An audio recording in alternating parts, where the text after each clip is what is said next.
I was serving in Aramadi, Iraq from '06 to '07, and I was injured in February '07. The night I was injured, we were on a nighttime raid mission. We were moving under the cover of darkness. On the way to our target, we were attacked by RPG teams. I was a team leader. I led my men along a courtyard wall. There was a bomb hidden inside the wall. It was made of cinder block, and they had hollowed out one of the cinder blocks and put the bomb inside, and it was command detonated. Went off. I saw a flash, and everything kind of went dark for a minute. Opened my eyes very slowly, heard screaming and stuff. I couldn't really move my right arm very well because it had gotten torn up pretty bad by shrapnel. So I used my left hand to start, feeling, down my body. Okay, my face is good, my head is good, torso is good. So I lifted my right leg up, and I looked down, did it a second time, and it was gone. And my left leg was, my boot and stuff was off, my pants were off. The medic got to me in time, and as well as many of the other men in my platoon. They put tourniquets on my legs, loosened my clothes so I could breathe a little better because I was going into shock. We received a call early in the morning on, I think it was February 24th, and we knew right away that there was something bad that happened because we never get a call at that time in the morning, especially from somebody in the military other than Mark.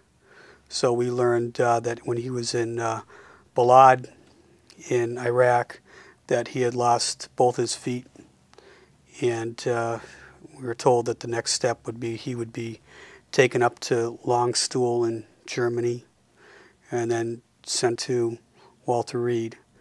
And I believe he landed stateside February 28th, and we were already at Walter Reed waiting for him.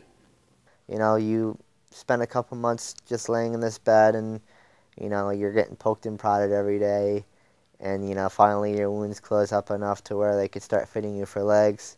I stood up and walked down the first time on these parallel bars. Physically, it's actually pretty hard. You spend a lot of time each day doing a lot of different exercises, and it's kind of painful. Your legs are learning to, you're using all kinds of muscles in ways that they're not really intended to do. I feel pretty good about it. My life, I could do everything I used to do, maybe a little bit differently, maybe not as well, but I can say with confidence I think I got my life back. One of us would always be at Walter Reed with him, watching him rehab and helping him rehab, helping him get to the PT center. And it was the progress that was made was pretty swift. Once the wounds healed up and he was able to start going through the different processes in order to get onto his new feet.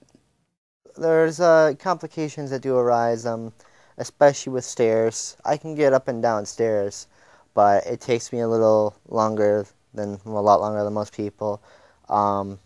If I'm having a day where I'm in a lot of pain, sometimes the stairs cause extra pain. As far as wheelchairs go, sometimes I can get around in my wheelchair, but there's a lot of tight maneuvering. It's better not stepping into a bathtub, especially when you have very expensive prosthetics. And being able to walk in, have some place to sit down, and put your prosthetics outside, and then take your shower there, that is a much better situation. Mark says that he hasn't been in a wheelchair in about a year, but that could change tomorrow. He's been doing very well, but all he needs is one little skin abrasion, and he's back in a wheelchair. I think that a specially adapted home would be very helpful for Mark. I like the look and feel of the house with the free flow walkways right into the house without any steps, the wider doors, the open showers, and some of the changes that have been made for wheelchairs to be able to maneuver around in a kitchen and things of that nature. Yeah, I guess especially adapted home would be a lot easier to get in and out of. It would just make daily life go a bit more smoother, a bit easier.